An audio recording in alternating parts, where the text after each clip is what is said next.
Hello, this is RC again. We're doing our Operation Crimson Tide Turn 10 um, overview. So let's take a peek here. The U.S. has absolutely nothing in the home country anymore. They've moved everything out, and yeah, we'll see what happens with that. They had a very successful income increase roll, and they were sitting at 43, if I recall correctly, and now they've leaped all the way up to 55, somewhere in there. I might be not exactly accurate. There might be a dollar up or a dollar down. I wasn't 100% sure what's going on. Plus, they get that extra dollar that's not counted in this, kind of like how we do Mexico, or Mexico is an extra dollar they're collecting on the side. So it's not part of the rolls, so they actually have a little bit more income than that. So some fun times are had by all. So they've moved their entire fleet forward, at least their entire Pacific fleet forward, and most of it sitting here off of Hawaii. They brought their one last remaining infantry out of San Francisco there. The aircraft from Pacific Northwest has come down here. It's joined another coastal sub that's on its way over to my area, it seems like. I seem to have attracted the attention of the Americans. They've also got this transport that has come off their home country there. And the cavalry and the infantry here are from Mexico, of all places. So they're on the move. A fort has been completed here in the Philippines. A minor factory's been built. They built that colonial guy. He can't leave, but he defends at 4, and he was $2. They got 4 militia, and they've got 2 infantry that have been upgraded from militia. So now that they have this factory, they can continue doing the upgrades and build units. We'll see what they do here. All right. Australia has moved down the Aerodrome of Democracy, or whatever that thing is called there in Canada. They've lend-leased the Australians back their seaplane, and they got a range of 2 for sub-convoy hunting, so that location should pretty much cover the whole thing. And the British are sneaky, and they got these little destroyers parked at ports all over the place here, like one over here, one here. They got one destroyer sitting here. So they got some that are on escorts. They're really after this German sub. He hasn't missed a convoy roll every turn of this game. So there's a little bit of impact coming out of that.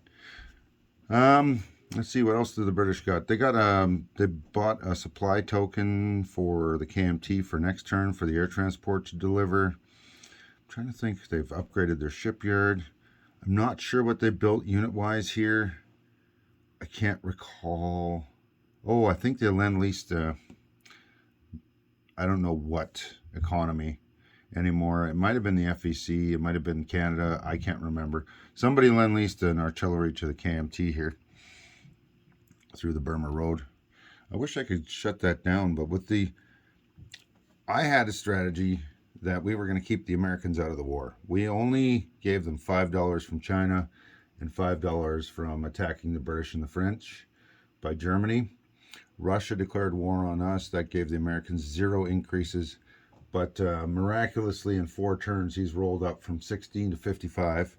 He's been hitting some great rolls on that. So hopefully the tide turns on his luck there, and he starts rolling some of my tech rolls. It would be nice if he get a 1 or a 2 or a 3 or something like that, just to slow down the American involvement in the war. What did I do this turn? It's been a long time. If I recall correctly, I took this place out, and I took out this place here that were KMT controlled there. The KMT attempted an attack here, and none of us got any hits, and they retreated back. They're really fortifying Yunnan right now, so we'll see what goes on there. Yeah, Russia came in and took out Suian on behalf of the CCP here. Let me move the camera up a little bit so you can see here. There's a desert border, so one of these tanks was forced to retreat, but regardless of what round that was, it's not a big deal. Even if he rolled or whatever, I only had 2 units in there. We're not gonna make a big deal about that. We'll just roll that guy, retreat that one guy back, and that's good enough. Let's see what else is going on. The CCP spent no money, but they got this extra $1, so now they collect $1 from that, plus $2 from their bonus of having something attached to Soviet home country. And they also are collecting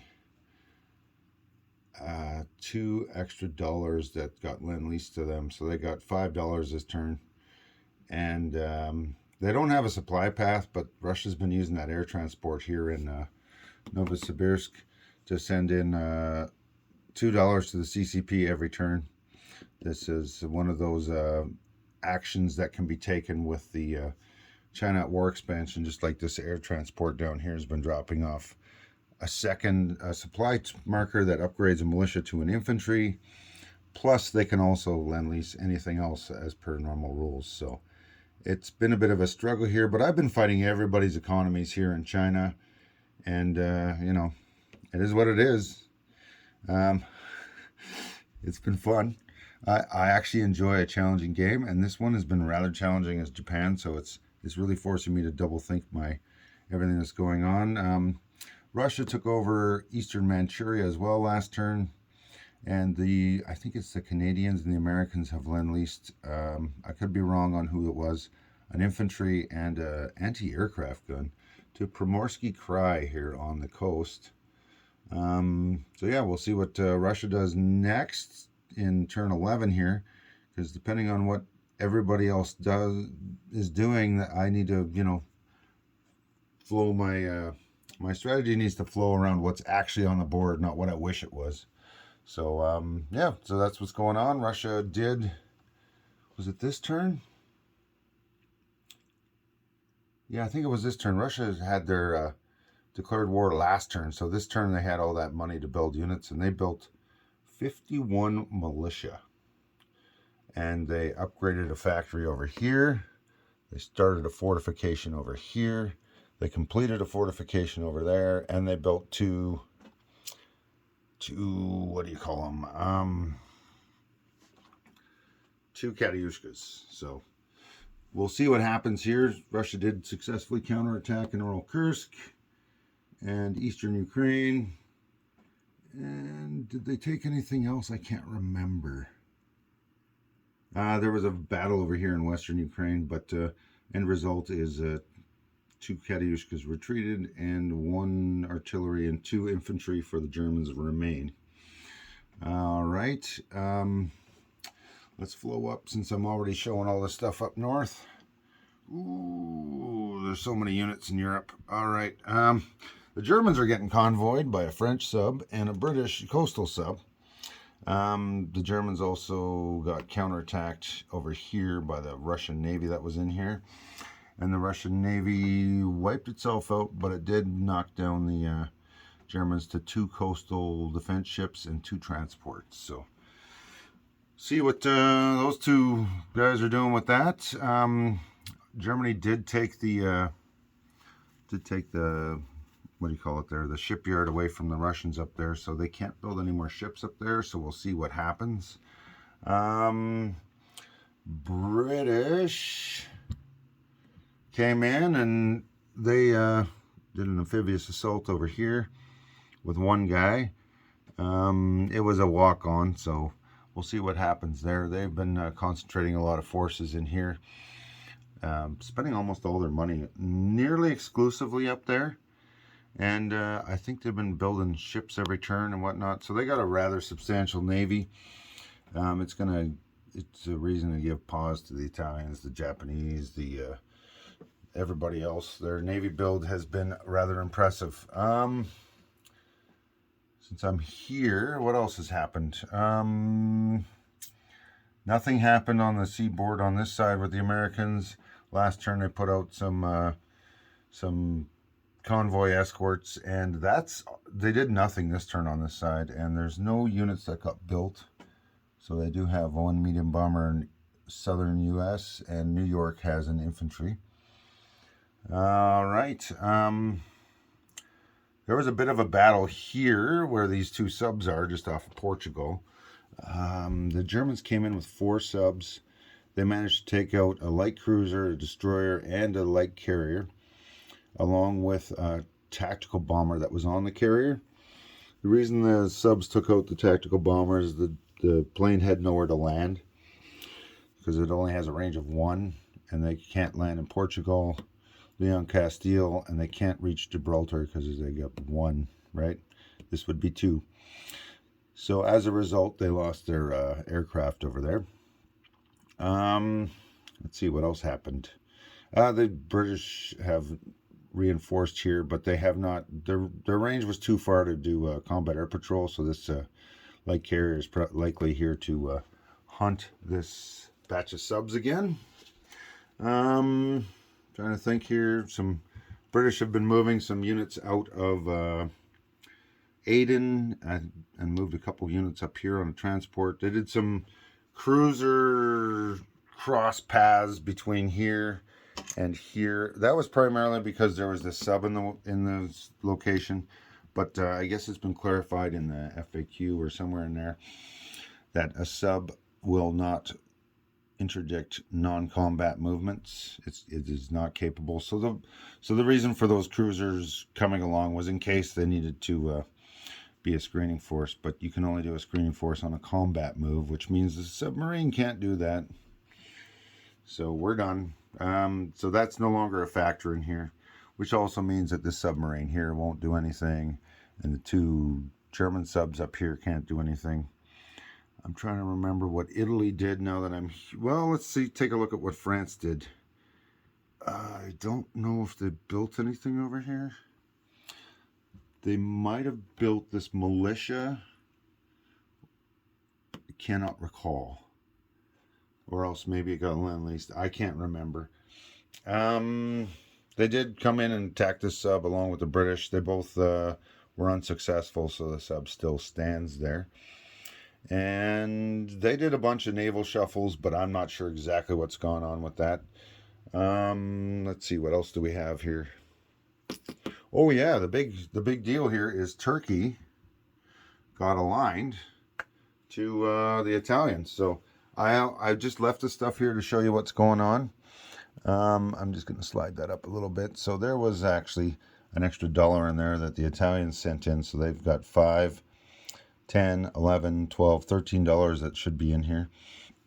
And that was 6 attempts by the Italians and 4 successes. 6 attempts by the Russians. They had 2 successes. Germany had 2 paid attempts, possibly a third, with no success. And the Allies have never even tried to take Turkey. So, and understand, every single one of these dollars that's here is $1 went here, $2 went to the bank. So that's a lot of money that got spent in here, right?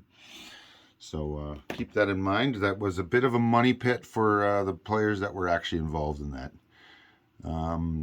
Ooh, yes, the Colonial medium tank that the Italians built down here does not suffer desert penalties of movement or combat. It ignores deserts completely. So this medium tank can blitz through deserts. Deserts don't exist. Wherever this tank is, there is no desert. It can move to in a desert. It can attack at its normal combat value. It defends at its normal combat value. It pretends deserts don't exist. It can move through them like they don't exist. It can do everything it wants to. Deserts do not exist for that tank, which is kind of cool. And it only costs $5. So that's, attack of 6 and defense of 5 in a desert. Very handy. So yeah, this group here is cut down to 2 instead of 4. I think it was a Marine or 2 Marines came out of here. I can't remember. Maybe an infantry and a Marine. Something along that line. Russia also moved its factory down here, and built a whole pile of 5 militia here. So I guess that what's Transcaucasia has become a major stronghold for Russia. They don't want to give that up. Makes sense. There's $5 down there. It is kind of like their border over here. They're kind of locking down access from the Middle East. So it does make some sense. And with Turkey being influenced by the Italians, they are not aligned. They are still neutral. So all the Turks did is they moved over 4 infantry here, I believe. They built a militia, and then an additional infantry in Istanbul there. So that's what they've done. And we'll see what they do. And they're not at war. They're neutral, so they only collect $1. There's a Turkey at War expansion that you can find on the historical board gaming site. Double check the version. There's several versions out there, and make sure that the link you're looking at is the most recent version. Though not much has changed with their update. About all they did was to rename the capital to a place that's not on the map. So yeah, we need to get that adjusted, I think. It's still using version 2 written rules about how things work. And what else do we got here? I think I've covered everything on the main game here. Now we also are playing this Latin America at War, and this past turn there was a War of 41. So we had a little secret, I guess the developer of the expansion, along with Panzer King as the U.S. controlled Ecuador units, and then General Hand Grenade with his Peru-controlled, Germany-controlled units. They've had a little spat in here, and Germany was fully successful and lost no units, which is kind of shocking. Germany spent $4 to get a mountain infantry, and the Americans spent $10 to get a a fighter. But Americans had great rolls for income increases. Unfortunately for them, their rolls stayed high, and yeah, the attacks did not work out for them at all. They took all losses and no hits, so it is what it is. So just like Brazil, I didn't think to have Peru markers. So these are German markers upside down. So just like Brazil, if the U.S. and the Americans become at war, Peru is going to become German, and Brazil will become American. All right. What else do we got here? Production charts here. Let's just do a quick peek at these since we're right here. This is my Allied and Russian production chart. We've got that one Russian fortification on the go. I believe this one was actually placed here. So let me take the American one off. That was placed in the Philippines. And otherwise, the Americans have not moved any boats forward. But they've had so much other impact and all their Lend-Leasing and whatever that they have stuck to that. So now we're just going to go quickly to the tech chart. It's been over a week since this turn started, so I'm a little foggy on some of these details. Ooh, no, I don't have any tech on the bottom, so let's just turn you up and try to angle it flat. There we go. Sorry, guys. So what do we got? I don't even know who got what this turn, so I'm just going to run through it. Improved construction, stage 2, Britain and Russia. Stage 3, Japan and Americans. Stage 4, completed, is the Germans and the Italians. Improved factories, we got Russia and the U.S. tie at second, and Britain and Germany have it completed. Wartime economy, let's start from the good end. We've got Germany, Russia, and the British. All 3 of those are at war. The Americans are at stage 3. France is ahead of me at stage 2, and I have not been able to roll this for the entire game.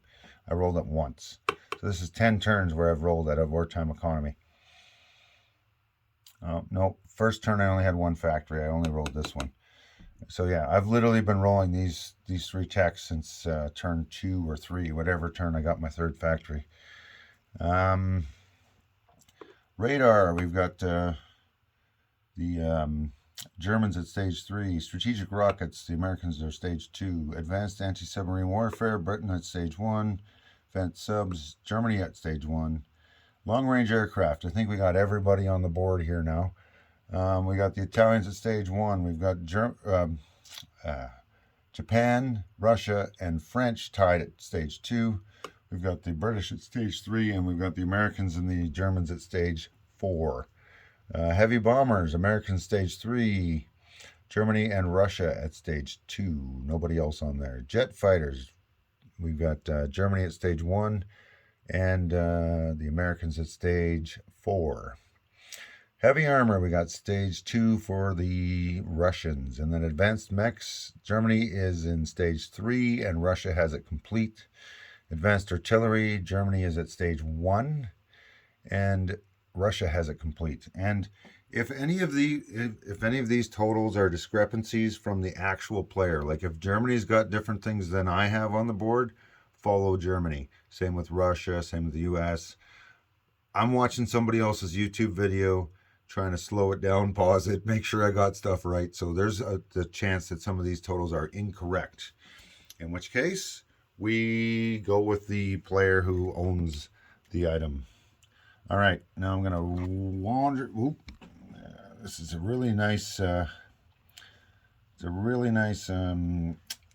Mount because it's super adjustable, but it's a really annoying mount because it's super adjustable.